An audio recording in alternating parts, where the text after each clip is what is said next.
3/2/2026 ಸ್ವಚ್ಛತಾ ಕಾರ್ಯಕ್ರಮವನ್ನು 4ನೇ ತರಗತಿ ವಿದ್ಯಾರ್ಥಿಗಳು ಇಂದಿನ ಸಚೇತನ ತಮಿಳುನಾಡು ನೃತ್ಯ ಅಥವಾ ನಾಡಗಂ ತಮಿಳುನಾಡಿನ ಸಂಸ್ಕೃತಿಯ ಅವಿಭಾಜ್ಯ ಅಂಗವಾಗಿದೆ. ಇದರ ಮೂಲಕ ತೆಲುಗು ಎಂಬ ಪ್ರಾಚೀನ ನೃತ್ಯ ನಾಟಕ ರೂಪದಿಂದ ಬಂದಿದೆ. ತಮಿಳುನಾಡು ಸಾಂಪ್ರದಾಯಿಕ ಜಾನಪದ ನೃತ್ಯಗಳು ಹಲವಾರು ವೈಯಕ್ತಿಕ ಮತ್ತು ಗುಂಪು ಪ್ರಕಾರಗಳನ್ನು ಒಳಗೊಂಡಿದೆ.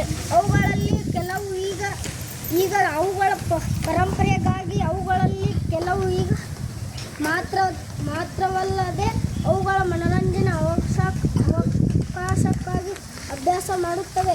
ತಮಿಳುನಾಡು ಬುಡಕಟ್ಟು ನೃತ್ಯಗಳಲ್ಲಿ ಬೊಂಬೆ ಪ್ರದರ್ಶನದ ತಮಿಳುನಾಡು ಸರಳ ರೂಪದಿಂದ ಪೋಯಿಕ ಕುಲೆರೆ ಹಂತದವರೆಗೆ ನೃತ್ಯಗಳು ಸೇರಿವೆ. ಮಾಯಿಲ್ ಅಂಟುವ ನವಿಲು ಗರಿ ಬೆಳೆಯುವ ಶಿರಸ್ಥಾನ ಮತ್ತು ಕೊಕ್ಕೆನೆಯ ಅಲಂಕಾರವಾಗಿದೆ. ಮಹಿಳಾ ನರ್ತಕರ ಜಾನಪದ ಸಂಗೀತ ರಾಗದಲ್ಲಿ ಈ ನೃತ್ಯವನ್ನು ಪ್ರದರ್ಶಿಸುತ್ತಾರೆ. ಅವರು ನವಿಲುಗಳಂತೆ ವೇಷ ಧರಿಸಿ ಮುರುಗನಿಗೆ ಗೌರವ ಸಲ್ಲಿಸುತ್ತಾರೆ.